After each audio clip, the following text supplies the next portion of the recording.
This podcast is brought to you by the Heldridge Hotel, New Brunswick's only 4-star hotel and a preferred hotel of Rutgers football fans. The Heldridge helps you make the most of your game day weekend, providing premium accommodations in the cultural heart of downtown New Brunswick. Restaurants, bars, theaters, parks, museums, and more are only steps away.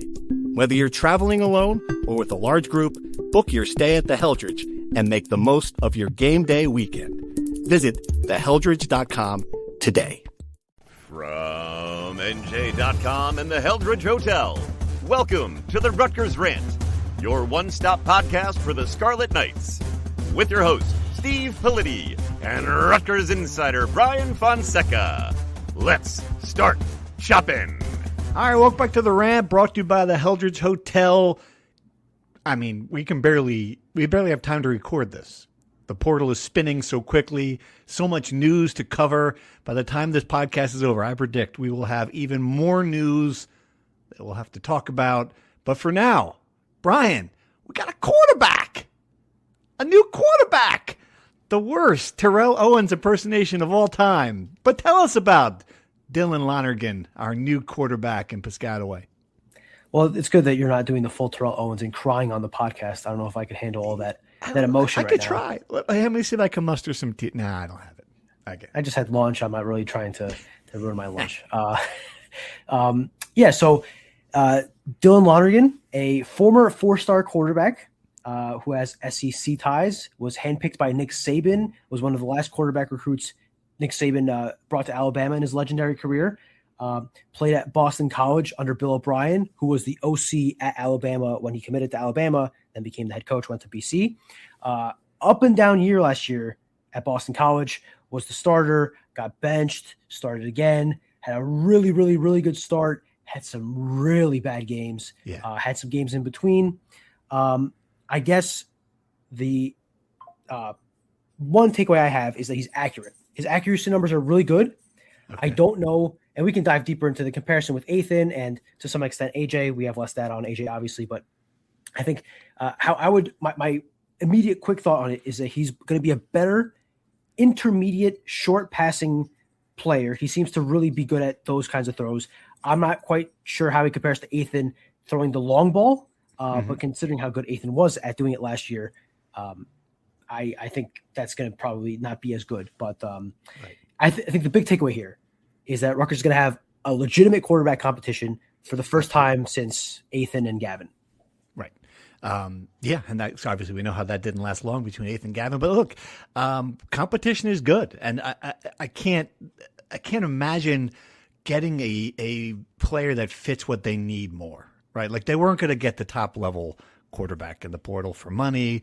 The fact they have a guy established, the guy they wanted to bring along, is not, you can't guarantee him a starting job. A million reasons why they weren't going to get that level guy. This is the next level guy, as far as I'm concerned. He's the guy who started a lot of games at the college level, threw for 2,000 yards, 12 touchdowns, 5 interceptions, 66.9% passing, which is pretty good. I think that's a good competition. Like this is not a fake. You're bringing in some guy from Temple, just throwing a body in the room. Like he's a really good player. I mean, I think this drives back to the point that they could not do what they did with Gavin Wimsatt in 2023, which is enter the year with a guy they believed to be the quarterback. They didn't want to rock the boat. They didn't want to, create competition where there was none. They wanted to give him the job, anoint him the starter, and it backfired. He was not good enough to play at the Big Ten level, held that team back in a lot of ways. Greg Schiano's not making that mistake again. AJ Surace might win this job going away. We don't know it, but at least he's going to win this job. Yes, a lot to go off there. I think a little bit different situation. I think he learned that lesson when he brought in Ethan Kaliakmanis after the 23 year, right. That despite Rutgers making a bowl game for the first time in a long time, him being the starter, he wasn't satisfied with that and wanted to upgrade the position. I do think there's some parallels here in that even Lonergan to Kaliakmanis, who both of them were highly touted quarterbacks who started their careers at good schools, didn't really pan out how they wanted. The potential is there, and now they're coming to Rutgers for a bit of a reset. And in Lonergan's case, probably hoping that he gets the same of what Kaliakmanis did, which is that Kirk Ciarrocca revitalized his career Ethan Kaliakmanis talked about him feeling like a bust when he got to Rutgers, and Surace really took the most out of his potential and made him one of the best quarterbacks in program history. The difference between the Ethan and Gavin competition, the way I see it, is that point there was a spring transfer portal window. So there was some urgency to decide the quarterback competition after the spring so that either one of them had the option to leave if they wanted to, right? Rutgers probably didn't want that to happen. They'd prefer a situation where you keep both of them, but it was the right thing to do for Gavin at that point. This time, there is no spring portal window. This is the only spring portal window. And my understanding is that AJ Surace is going to be back next year. It's going to happen. It's confirmed. No concern on that end. Dylan Lonergan is obviously going to be here. And that's why this is a win for Rutgers, because no matter how the competition shakes out, the quarterback room is in a better place than it was yesterday. Yeah. I think personally, for the health of the program long-term, it's probably best that AJ Surace is able to win this competition, that it's a high-level competition, AJ Surace wins. But if Lonergan wins, you still have a good quarterback with a competent backup, which is something we talked about them needing, and something that I will hand up and say, I was wrong. I said this was not going to happen. I was pretty adamant. Obviously, I changed my tune a couple days ago with the information we've gotten and the comments Greg Schiano has made. But the Rutgers thread the needle. They found the quarterback that fits, making it a healthy competition that is talented and bolsters the room. So kudos to Greg Schiano and Kelly's in for being able to get the money and being able to do this. Do you think it's still Surace's job to lose? And I've gone back and forth on this. I don't know that I have the answer. Like I get it that while he started at Boston College, he was benched a couple of times, but that was a bad Boston College team. Like it's really hard to judge a quarterback on a team like that. 16th in the ACC, 2-10 overall. Obviously they like what they saw on tape from him. He's got more experience. He's an older player, a highly touted guy coming out of high school on his plus side, but on the other side, Surace has a couple of years now in experience in the offense, even if he didn't play. He certainly will have a head start on Kirk Ciarrocca's offense. I think that matters. And I also think Greg Schiano, if he had to pick who he wanted to win the job, I think he's pretty sure he'd want AJ Surace to win it. So it's fascinating. Like I don't know I have the answer to whose job it is right now. So how I would break it down between the both of them is that each of them have somewhat of an advantage. AJ has the advantage of being under Kirk Ciarrocca's system for 2 years. And as Kirk Ciarrocca himself has said, that it takes a couple years to master the system. So he has that advantage. Lonergan obviously has the advantage of having college football experience, having starting experience, having been in quarterback battles. So there's that. On Lonergan, I agree with you that there just was not talent around him. His offensive line was horrendous. He got sacked 15 times last year. And his wide receivers, he didn't have Ian Strong and KJ Duff. Let's put it that way. If you look at his accuracy numbers, which are already good, his adjusted completion percentage, which accounts for drops, his receivers dropped 9 passes last year, and throwaways, which obviously happen when you are getting pressured and you have to throw the ball away. His adjusted completion percentage was up to 74.3%, which is better than Ethan's last year, which was 70%. So again, accuracy is a big deal here. Our understanding is that AJ, one of his strengths is also accuracy. So I don't know. Again, I think for the betterment, for the best case scenario for the program is that AJ Surace wins it because it shows you could develop a quarterback. It shows that he is on the track to filling up to the potential that we've heard about for years now since he's been in the program.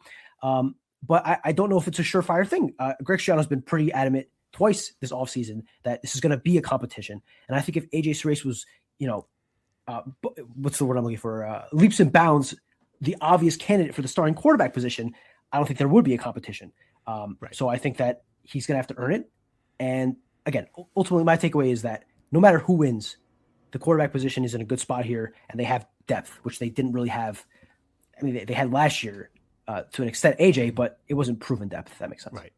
And I'm comfortable in saying this, this is not going to be one in the spring. I'd be very surprised by that, especially with the fact that there is no spring portal. There's no incentive to let one of the guys, like they did with Wimsatt, let him go someplace else, get a chance to start, which Greg Schiano did not have to do, but I think he recognized he kind of owed it to Wimsatt. And it would also be a distraction having Gavin on the roster once the job was clearly Ethan's very early on.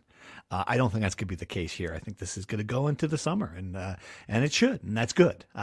Keep it going as long as possible. I don't know if it's going to go up to game time decision Greg Schiano before they open the season, but certainly wouldn't surprise me if it lasts for a long time.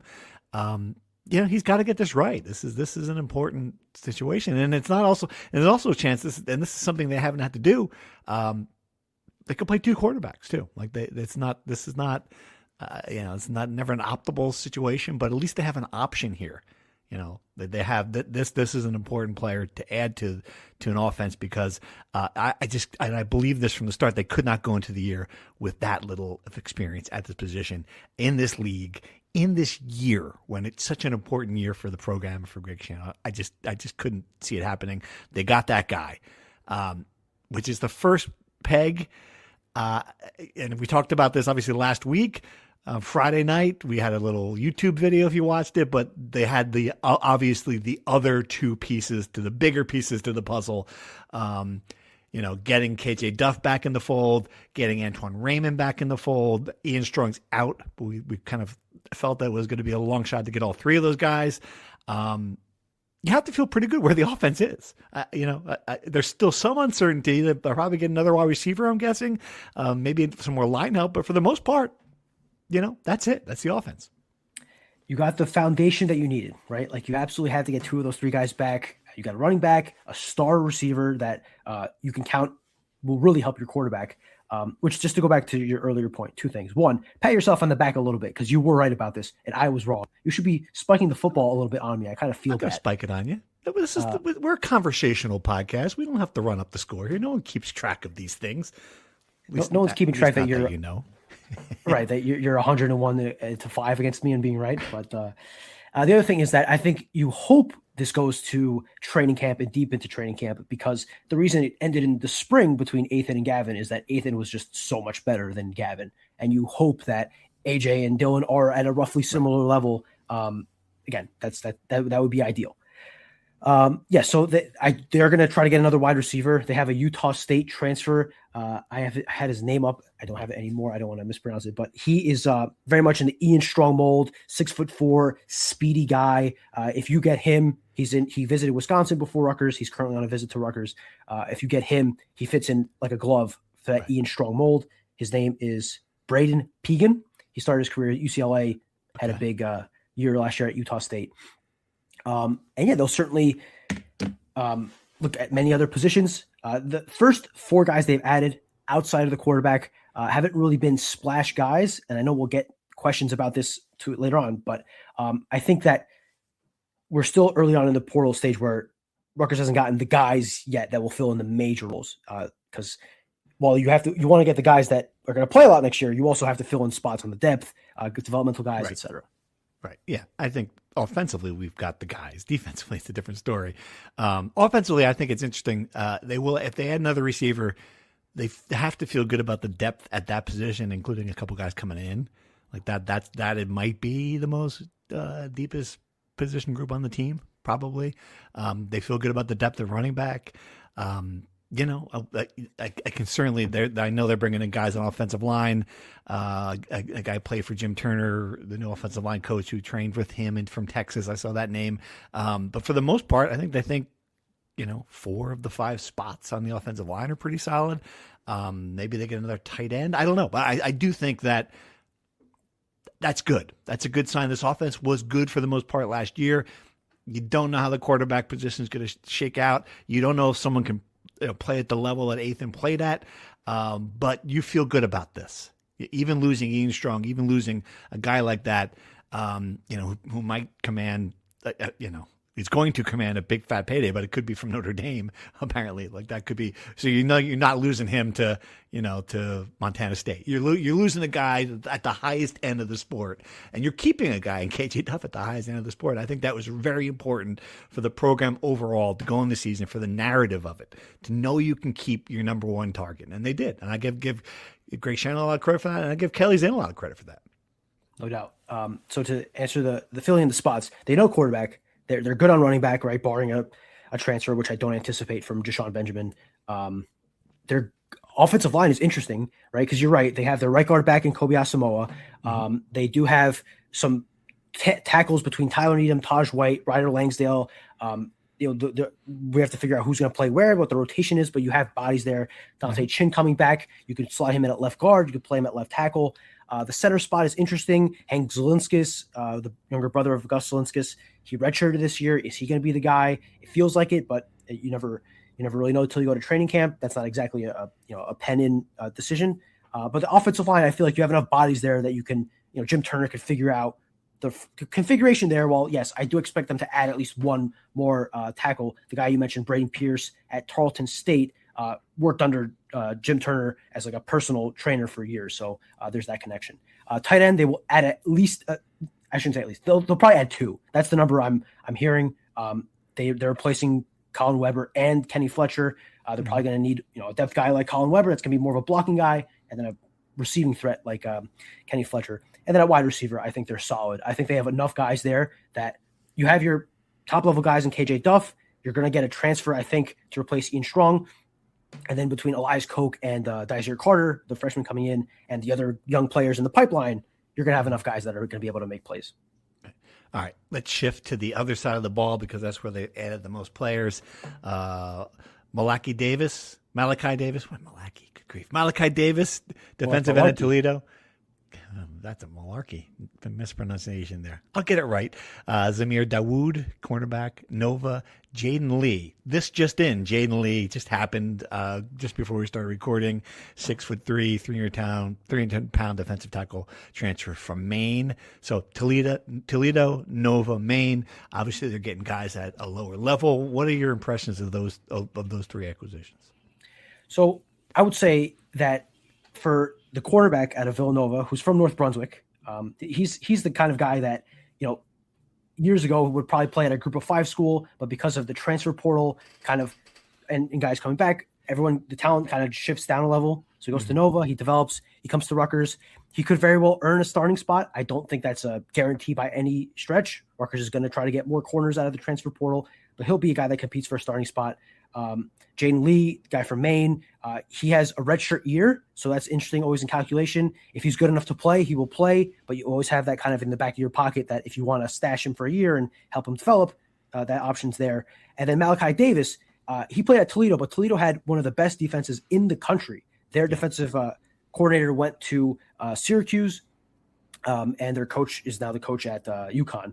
And Davis was one of the most – they had a pretty – decent defensive line rotation. He played the most snaps, I think, of any defensive lineman. Good numbers. I'm weary only because of what we saw last year between Eric O'Neill and Bradley Weaver. Had really good numbers at that level. Bradley Weaver in the MAC, obviously. Eric O'Neill in the Sun Belt, which is, I'd say, probably the same level. Let's not assume that he's going to make that jump from the MAC to the Big Ten, but he won't be the only edge they add. They're going to add at least 1 or 2 more because they need bodies, and they need production. But I think he's a good start, certainly. I don't know if he could be your number 1 guy, but certainly if you have 1 or 2 guys above him and he's part of a rotation, I think that's a really solid start. I was surprised he didn't follow Coach Syracuse. That's a good reflection on Rutgers, right? To be able to snag or, him. Or negative, or that they didn't want him. I don't know. Well, Rutgers beat Nebraska and Michigan State for him, from what I understand, and Syracuse. So I think that level. Yes, this was not a case of a coach not wanting the kid. I think the coach wanted the kid, but Rutgers was able to convince him to. It's a win for Rutgers. Okay.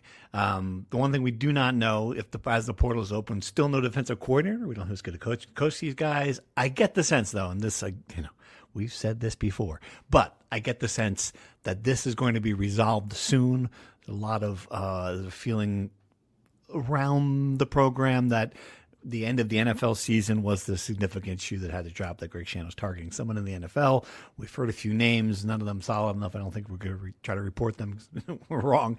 But, that to me would, be an important piece even now, since the portal is open, but, as you mentioned, had not yet really shaken out to the point where the big guys are gone. Do you think that would help obviously resolve some of the questions there? Would it make a difference, or at this point does it matter? I don't know how much of a difference it would make. I'm sure it would help for people to know who would be coordinating the defense, but the most important thing here is money, right? For 99% of the cases, it's how much money can I make at this school versus that school. Everything else is kind of marginal compared to that. I think that so the portal works in waves, right? There's this initial weekend where, guys were on campus the first day the portal opened. It's not like they got a call at midnight and decided at 8 a.m. to fly to Piscataway. These things are kind of, arranged weeks at a time. So the first 3 or 4 or 5 days are kind of those initial waves. Teams reassess over the next few days. And then I think there will be not a lull, but a little less activity in the middle 10 days before, or the middle 7 days before a mad dash at the end where everyone's trying to, late entries and guys finding spots. So I think if you could fit in a guy over the next week or so, then you're in position to, at the end of the portal cycle, when you're doing that last second reevaluation of where things stand to really ramp up. We had our understanding, yes, was that NFL experience to some extent was important to Greg Schiano, during the search. I think there's some thought that you're creating a brand new defense, right? And that's more of an NFL thing than a college thing historically, right? Where you're bringing so many new pieces and trying to assimilate them all to playing your brand of defense. So I think I would be surprised if Rutgers did not end up with a guy with some sort of NFL ties, NFL experience. And we'll see, because, Rob Smith was officially fired a month ago today, I think, or yesterday. He was unofficially fired probably weeks before that. So Rutgers has been in the market for a DC for a while now. This thing is dragging on, which shouldn't be a surprise considering the history of Greg Schiano trying to find coordinators. But it does feel like we're at a point where it's got to end up finishing soon, or else you're going to end up in another Rob Smith situation where it's the last girl at the dance. Right. Yeah. And it is fascinating to watch just how the sport has allowed this to happen with, the playoff ongoing, the portal open. Indiana, can you imagine trying to cover that team? They had an incredible first couple of day portal haul while getting ready to, the odds on favorite to win a national championship. It's just wild to kind of watch it happen. But yeah, that's the sport now. There's no other way to put it. And it's good to see that Rutgers, after having some significant issues getting to the point where they can compete, are competing for players in the portal. Kurt Cignetti is leading an absolute machine. Legit, really good portal hauls. They got the kid from Michigan State, the wide receiver, who's really good. And I guess the other thing that stuck out to me is teams that spent a lot of money. There's this idea, is there going to be donor fatigue? Texas Tech spent an unreal amount of money, lost in the first round of the playoffs. So what did they do? They spent more money. They spent $5 million on a quarterback who, by the way, was the starting quarterback for Indiana when Rutgers beat them in 2023. Could you have imagined, really, when you were sitting in that press box, that opposing quarterback would end up playing at Texas Tech for $5 million 3 years later? What was his name? Brendan Sorsby. He transferred. Yeah. Indiana was the only Power 4 offer he had. He went there. Didn't play much from what I remember. Went to Cincinnati, had an elite year this past year, and now goes for $5 million. Wow. Yeah. It's good. It's good country. That's all I got to say about that. It's good country. And that's my reminder that Rutgers has won, I think, 3 straight games against Indiana. Yeah. Make it 4 in a row next year. All right. Do you want to do questions, since we have some football questions, and then get to basketball, or do you want to go to basketball and then go back to football and end with football? Or you want to just save all the basketball for the end? For the sake of continuity and for keeping people watching the show, let's continue with football and get to basketball at the end. That's a great idea. All right. So thanks for your questions on the Discord. We had a lot of good conversations about what's happening with NIL, which is just the dominant topic. And this was the theme, I think. A concern, a theme. And this sums it up. If we have more NIL, why is Greg Schiano still shopping at the dollar store? And the sense being, all right, well, I thought we had the money. The Rutgers was going to be able to go out and compete at the highest level of the portal. And you see Villanova, you see Toledo, you see Maine. What do you think? I understand, right? I think highest level is ambitious, right? Rutgers has more money than it ever has. It's ever had, right? You also have to consider Rutgers had almost no money, so anything really would be an upgrade. And this is the highest level. Texas Tech spent $5 million on a quarterback. It spent $7 million on its defensive line last year. That is half of what Rutgers got in NIL, above the cap NIL, right? At best, from what we understand. So Rutgers is not going to be at that level. Now, I understand wanting to be at a higher level and competing with, the mid-tier teams in the Power Four.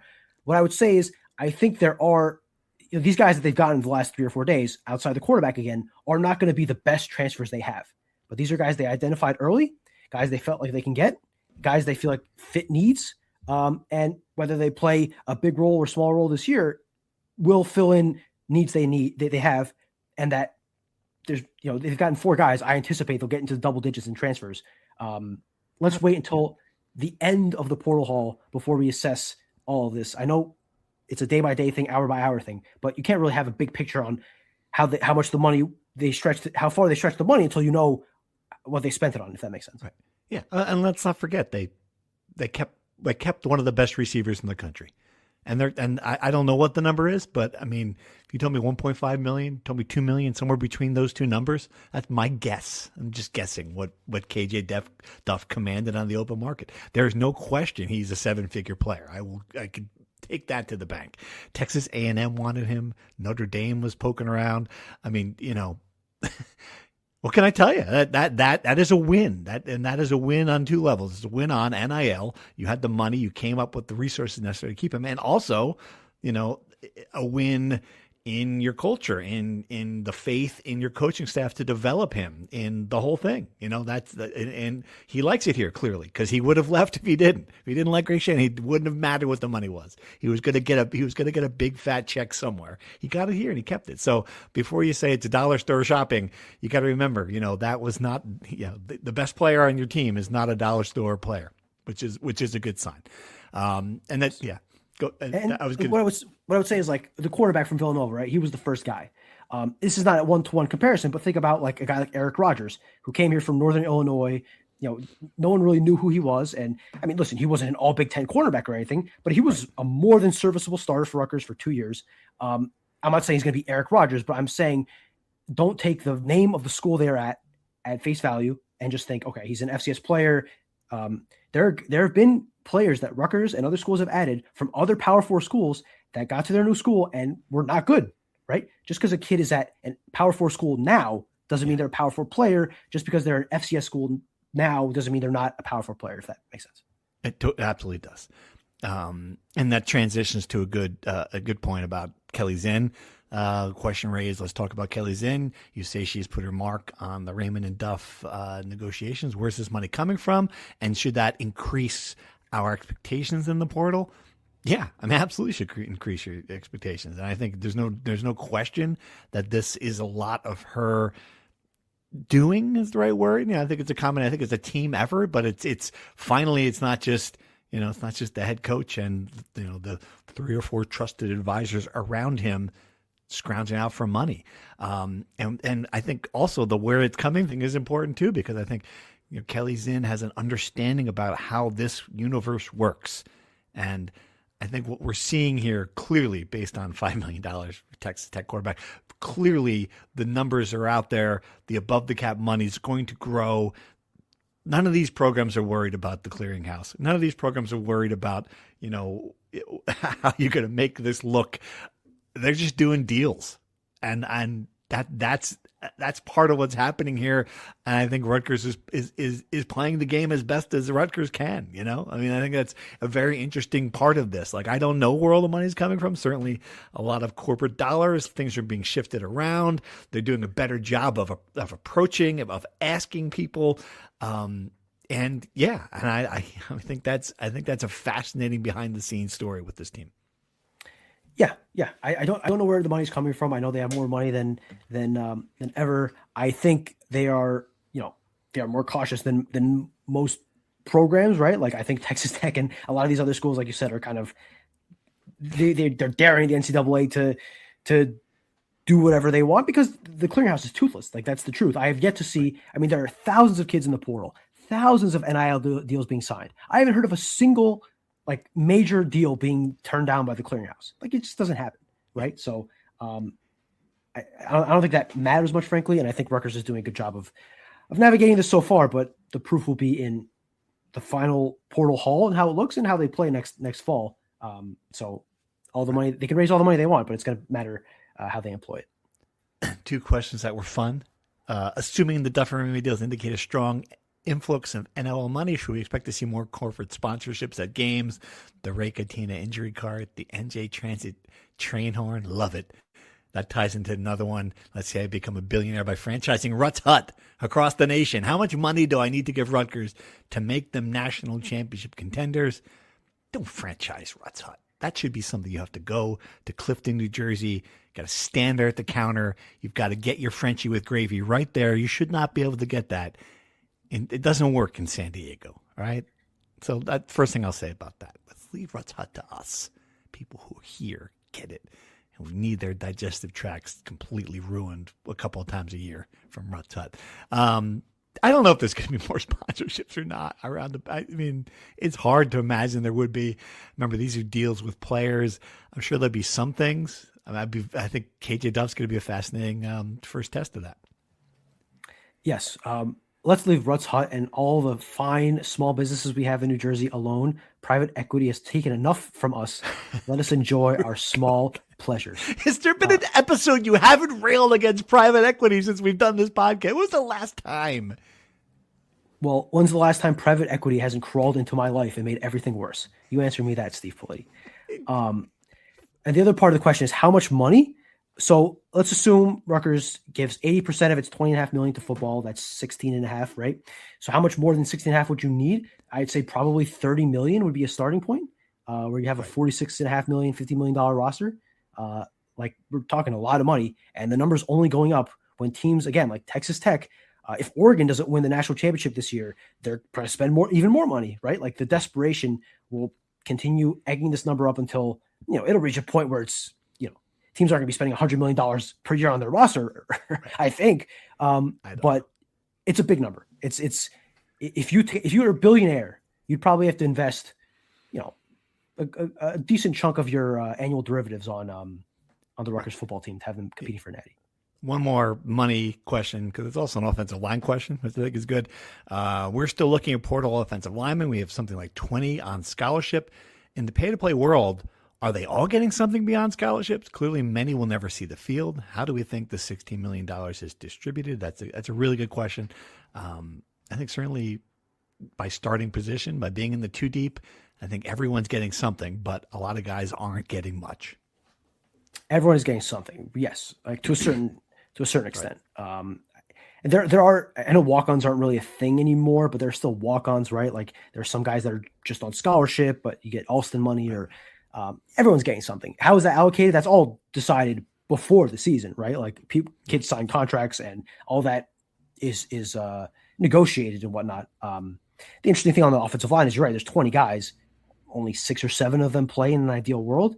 And the interesting calculus is always like, at what point do you not give up on a guy, but decide a guy is not developing to where he'll be a Big Ten offensive lineman, right? And at what point do the offensive linemen decide, all right, I'm not developing to the level I want. Let me go down a level so I can play, right? Because I won't play at Rutgers for a year or two. Like John Stone, he transferred down, and his list of visits were like Troy and Temple. Like he's more likely to play at those schools now and develop by playing. If he stayed at Rutgers, he's looking at least another year of developing in practice. At some point, you might be making money, but at some point you want to play, right? That's kind of why you're in college football. So it's an interesting, I think offensive line of all positions is probably the most interesting playing time, development, like discussions being had. Right. All right. You mentioned Stone. Before we go to basketball, quick players have landed other places or visited other places. Can you quick rundown? Yeah. Jacoby Henderson landed at Virginia. Right. Solid landing spot for him. Virginia has money too, right? Like they had a good year last year. Yeah. That's because they spent money and they have money. Great campus, great school. Yeah. Good for him. Yeah, absolutely. Breaking news. Rutgers has just landed Cam Anthony, a tight end out of Ball State. Not sure how much he'll factor in this year. He did tear his Achilles during training last month. The expectation is he'll be back by training camp, but he had a decent year at Ball State last year. I think 7 catches for 117 yards, 2 touchdowns. Cam with Rutgers, a K. Cam with a K. Rutgers does not really use tight ends much in the passing game, as we've learned. And I don't think that's because I don't expect Rutgers to get Rob Gronkowski this year and start throwing the ball. 7 receptions, 117 yards. So high, 16.7 average, 2 touchdowns. But yeah, he's not catching a lot of passes. Correct. We'll have more of that on the site soon. But to go back to what we were talking about, Jacoby Henderson to UVA, Jordan Walker landed at Georgia Tech, which is a good landing spot. They're still a Power 4 school. He'll be part of a defensive line rotation, I'm assuming. And the most interesting one hasn't landed anywhere. We've talked about Ian Strong. He visited Cal, could visit Notre Dame at some point. But the most interesting to me is Bo Mascow, who visited Texas, is going to visit Ohio State. And I can't remember what other school I was told. But he's getting big time interest that, I knew he'd get some interest. I was not expecting. No, Texas me neither. Texas has Marco Orfei, who's the quarterback's coach here at Rutgers, coached him for a year. So there's that familiarity. Ohio State played against him. I don't think maybe he had a particularly good game that I didn't pay attention to, but I just would not have pegged him as an Ohio State level recruit when he left here. Good for him. I mean, yeah, I thought they want. I mean, I know they want to keep him. Like he wasn't a guy they were like, see, leave the door open. They certainly wanted to keep him. So maybe he's going up. Interesting. They wanted to keep him, but not for the price he was asking. Right. I don't know if he's going to get the price he was asking at these other schools. Yeah. I guess the question is, do you want to be a starting cornerback at Rutgers and play a majority of the snaps and make whatever Rutgers was offering, or do you want to go to a bigger school, make maybe a little bit more money? I don't think he's going to reach the money he wanted. Make a little bit more money and play, be the third or fourth quarterback. Like that's kind of a calculus you got to make. I don't know what's better for his career, but again, if you're good enough to play at Ohio State, you're going to make a decent chunk and change. All right. 35 minutes, 26 seconds before we got to basketball. Good job by us. See how many times we can do this. There's not much more opportunities. But latest basketball they play tonight. So you probably listening to this before they play Oregon. Another chance. Oregon's not good, missing their best player. Another chance to, win a game. I don't know. What's your sense from this one? And if they don't get this one, we can start looking at the schedule. Row. Yeah. Well, I hope first of all that people are listening to this on their way to the game, right? So there you go. And then once you park your car, go on YouTube, hit a like, hit a subscribe, do all that good stuff to help us. We were finally able to monetize the channel, which we appreciate. Should we tell the readers? Should we tell the listeners what our first paycheck was? I don't think we should. Let's keep that. Why not? We're open. We're open with the people. We're just getting started, but it's exciting. We're monetizing it on YouTube, and we got a sizable chunk of money. $1787. We got enough money that you and I could split a 20-piece McChicken if we really wanted to. So that'll be our next Rutgers Rant lunch planning meeting. We'll be at McDonald's. But anyway, yes, it's a big game in the sense that there's only so many of chances you have of a winnable game. Oregon is on the second game of a East Coast trip. Last year, Rutgers picked off a much better UCLA team on their second game of a East Coast trip and had Mick Cronin complaining about the travel, yada yada. Right. Oregon is it's a good spot for Rutgers there. Like you said, they're missing their best player. Well, their best player didn't play against Maryland. I don't know if it's confirmed that he's not playing tonight, but it sounds like he's not. All the conditions are there. You played maybe your best game of the year against Ohio State. All the conditions are there. If they don't win tonight, they have a reasonable chance against Northwestern a week from this Sunday at home. And then you probably don't have a winnable game on your schedule until February 15th against Maryland. Yeah, it's incredible. Yeah, just to go through it. So first you got at number 20 Illinois, loss. Northwestern, the game you mentioned there, I think they're 8-6. They'll still be favored by a couple points, even at the rack. Then it's at Wisconsin, at Iowa, Indiana, number 9 Michigan State, at number 24 USC, much better than people expected, at UCLA. Versus number 13 in Nebraska now. That's incredible. So that's the row of games before, we'll see what Maryland looks like then. We'll see what Rutgers looks like then on February 15th. That's pretty, it's pretty amazing. At this point, it's pretty indisputable that the 3 worst teams in the Big Ten are Rutgers, Penn State, and Maryland. Maryland is without their starting center, and they are abysmal. So you get through that gauntlet that you just mentioned. Starting February 15th, you play Maryland, at Penn State, at Minnesota, home against Washington, the Lathan Somerville game, though we'll see if Lathan Somerville is even still playing at that point. He's been buried so deep on the bench, I almost feel bad for the guy. Then at Maryland, at Michigan State versus Penn State. You missed one. Yeah. You go. I'm sorry. You got Washington. My bad. Yep. So I would say that of that, there's 4 winnable games, obviously, and Maryland, Penn State twice. Minnesota is probably winnable. You're not going to beat Michigan State, I don't think. And Washington is accessible. Now the question is, though, if you get to February 15th against Penn State and you have lost, let me do the math here. You would have lost, if you don't beat Oregon and Northwestern, you would have lost 1, 2, 3, 4, 5, 6, 7, 8, 9, 10, 11 games in a row. And you'd be 0 and 13 in the Big Ten, something like that. Is there any motivation left? Like, are you at a point where are you beyond the point of no return? I just saw the Giants win two straight after going 2-13 with absolutely nothing to play for. So yeah, I think there's always a motivation. There's always, you get on the court, you want to win. I think that's underrated in that sense. But are they capable? That's the bigger question. And what will this team look like then?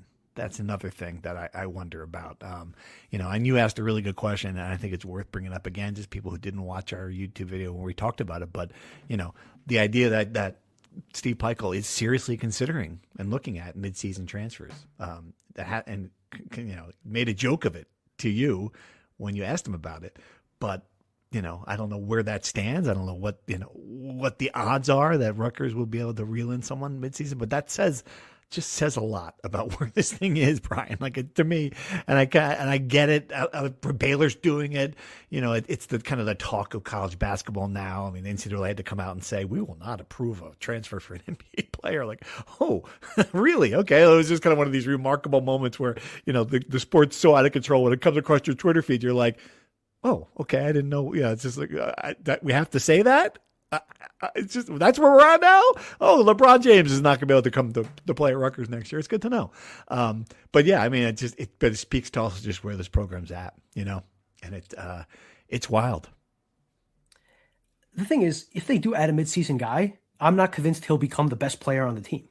Like, is a 25-year-old Kyrie Walker who's putting up pedestrian numbers in the Mongolian second division really going to be the solution to this team, right? Like, he's older, right? But so is Emmanuel Bole. He'd be the same age as Emmanuel Bole. And we know that age isn't going to be the reason you're a good college basketball player.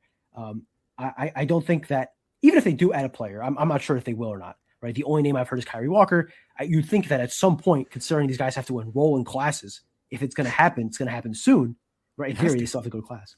But I don't think that's going to be the make or break. I think that the solution for the season to give themselves a chance going forward is to find the players that give you the best chance, right? And finally figure out what the rotation is, right? And stick to it, because they've been bouncing all over the place.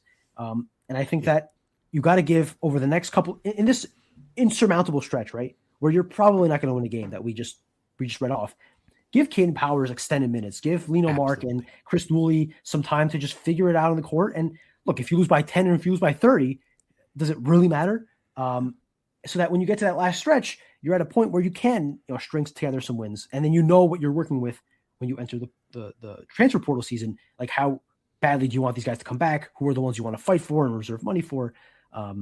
It's very weird to talk about it this way in college sports. I know we should be numb to it by now, but that's kind of where you're at. Like, figure out who are your best players, who gives you the best future. And if I were Steve Pikiell today, I would give Lino Mark, Chris Dooley, and Caden Powers more minutes than Harun Zerno and Dennis Badelau, because I've just not seen anything from those two guys to warrant much playing time. Right. Yeah. And for me, Tariq Francis and Dylan Krant, they're your guys. They've got to be out there. And I know, like, it's amazing that we got to this point, but I think those two, like, I don't have an answer for how you play in the Big Ten with the centers they've got. I think you've got to keep rolling with Obole. Obviously, the option. There's no other guy on the team. It's sort of like there's just the dilemma with building this rotation. But I am 100% with you on what I've seen from Caden Powers. If someone pointed out he's only shooting 20-something%, of course he is. Like if he was same with Marks, he hasn't been able to hit a jump shot. I mean, if they could do that, they'd be someplace else, right? You got to see what they've got. You've got to roll with it. You've got to give. We go back to that proof of concept with this Rutgers team. Like, let's get to the end of this year. If it's 3-17, if it's 4-16, if it's something, if it's a number like that, and you can say, well, look at Caden Powers. Look what he looks like when he started compared to now. Look at Norley. Look what he looks like when he started now. These guys, I don't know. I'm grasping at straws, clearly. Yes, and we're all throwing stuff against the wall, hoping it sticks, right? Like I'm sure Steve Peichel has thought of every possible solution. I just don't know if there are many of them. But right. Maybe a full court press and just try to force a ton of turnovers, right? Because they're giving up a lot of easy baskets, right? So what's the difference between giving up an easy basket because you're pressing 94 feet versus giving up an easy basket because you guys don't know how to defend a pick and roll, and all of a sudden the center is wide open for a dunk because of one extra pass, right? So I don't know. I will say though. So the big thing here obviously is getting one Big Ten win. So you're not the first Big Ten team since 2000 to not get a Big Ten win. They're going to win one game. They're going to win one game. You got to get it, right? You say that they're going to get a win. They're going to get a win until we get to the 20th game, and it's like, all right, is it going to be now? Or I agree that they're going to win one, but my point being, that's the big goal. Get a Big Ten win. Get that monkey off your back, right? Right. After that, is there really that big a difference between going 1-19 and 4-16? I mean, I guess not. I don't know. You dead last versus, tie for 15th. I don't know. Dead last versus dead last, maybe. I mean, 1-19 is pretty grim. That is a long winter, but I see your point. I understand what you're saying. Like you would certainly, if the choice is those two and playing guys who aren't going to be here next year versus, trying to get some kind of level of development future. Yeah, maybe you're right. The season is lost. I mean, it's been lost since December, right? There's nothing really to play for outside of pride, obviously, right? But I don't know. Again, to me, the last thing this season that matters is winning a Big Ten game. You have 17 more shots. You win at least one. I think from there, and it's pretty grim to put it in these terms, but from there, it's house money, in my opinion. That is pretty grim. Yeah, that's rough. Huh? All right, guys, Positivity Podcast once again. We'll end on a positive note. Gymnastics had its first meet of the season yesterday, and they had their best season opening score in program history. Wow. Pretty good. Okay, there you go. The athletic director was there, and it wasn't weird, so that's good. Less positive, women's basketball did not had lost again. We didn't talk about it last time. Let me look it up, but we didn't talk about it last time. They blew a huge lead to Wisconsin. They lost by 22 points to Ohio State, and now they play number 7 Maryland on Thursday. Okay. Their record is they are 8-7 overall and 0-4 in the Big Ten. Another program where it's just like one Big Ten win, and you have what's the bottom half of the women's Big Ten look like? Are there as many opportunities for them as there are for the men? Let me go to Bart Torvik's women's. Okay, so Rutgers is by far the worst team in the Big Ten. Actually, that's not true. I just lied to you. The worst team in the Big Ten by far is Northwestern. Oh. They're 149th nationally. They have a horrendous defense. And then you have beatable teams in, it looks like, Wisconsin, which Rutgers. What is Rutgers? What is Rutgers in? So Rutgers in Bart Torvik's women's rankings is 125th. Northwestern is 149th. Okay. They play Wisconsin, each other, I presume. Let's see if Rutgers does play Northwestern. I believe so. Okay. Rutgers plays Northwestern once on the road this Sunday. Oh, okay. Big one. And then they play at Penn State. So that's a 2-game stretch where you can get a win. And then Indiana is beatable. Purdue looks like it's beatable. So there are some opportunities there. But again, Wisconsin was a major chance. They were up 20 points at some point, I think. That's and wild. they blew it. Yeah. So I think Kelly's first major test, as we've said many times, is going to be both basketball programs. Like that's going to be a true early test of her leadership and whether she's able to resurrect these programs that have shown success in the past and have been struggling since. Yeah. All right. Fascinating stuff on the banks. Any other portal news happen while we were sitting here talking about basketball? No. So again, just to refresh, Rutgers has gotten 5 transfer signees. They got a quarterback, which we've talked about. They got a tight end in Cam Anthony, who's probably going to be. They're probably going to have 2 tight ends. He'll probably be the secondary tight end. They got a quarterback from Villanova. They got a defensive end from Toledo, and they got a defensive tackle from Maine. All right. I want you to make 2 predictions. Two predictions. The first prediction is when we're sitting here talking about this on Monday, how many portal players will we have to talk about? A week from today, you're saying? Yes, a week from today. I would guess they'd have at least another handful. I will set the over-under on 10.5 total transfers. How many do you think they have? Total transfers. They have 5 now, so I would take the over on that. Yeah, absolutely. Yes. Okay. Yeah, I'd probably take the over, slightly over, maybe. Yeah. That's prediction number 1. Prediction number 2: who will be playing in the national championship game? Very interesting. I think the Indiana-Oregon game is a de facto championship game. I think those 2 teams are better than the other 2. I think the most interesting Rutgers angle is Miami, given that Corey Heatherman is there, Monterey is there, Mario Cristobal, the man who could have been the Rutgers coach after Greg Schiano if they had not botched that whole thing. Can you imagine what would have happened? That's a big what if. Add that to the list of what ifs on Rutgers history. Obviously, he's not Mario Cristobal. It's low on the list, but it's on the list. Yeah. It's not Mario Cristobal of today. Obviously, it was 12 years ago, but you see what the guy's doing now. You see what could have been. Yeah. So to answer your question, I think it'll be Indiana, Ole Miss, and I'll take Indiana. What about you? Yeah, I think you're right. Only because I'm in some cockamamie poll where if Oregon wins, I win money. So that's all you need to know. Book Indiana for that reason alone. Although I think both of those matchups with Miami are like Rutgers interesting because obviously we saw what Oregon did to Rutgers last year offensively. But yeah, for me, Indiana, and I'm right about this week. It is just fascinating to think back. It's 2 years ago, right? I mean, think about that. We're sitting there in Bloomington, and if you looked at those 2 programs and you were trying to chart a course for what would happen for either, you would not have bet a nickel on Indiana being like decent. Forget this. It's just incredible. It really is one of the more incredible stories in recent college sports history. That was the day Rutgers clinched its first bowl game in like 9 years. Gavin Wimsatt galloping through 39 passing yards and 200 on the ground or something crazy. It's wild. Yeah. Correct. He had more yards on the ground in that one run than he did in passing the whole game in front of a maybe quarter-filled Memorial Stadium. Right. Now that place probably has a waiting list for season tickets. They got them winning the Rose Bowl. I mean, it's remarkable, and it's hard to put into context. Like Indiana was the losingest program in college sports, in college football history. Like we think Rutgers loses a lot of games. Indiana lost more games than Rutgers, and they started after Rutgers. It's remarkable. And they sucked for so long. They sucked really badly for so long. And now they hadn't won a bowl game. What was the stat? They hadn't won a bowl game in like 20 years or something like that. Yeah. Or 40 years. Amazing. The whole thing is amazing. Yep. A basketball school. The other part of it, right? Like they didn't care. Like you can say they weren't good at it because they really weren't investing in it. Yeah. It's just wild. So. And they're good at basketball still too. Yep. Something worth noting. They must be having some good, interesting podcasts in Indiana. But we're doing the best we can.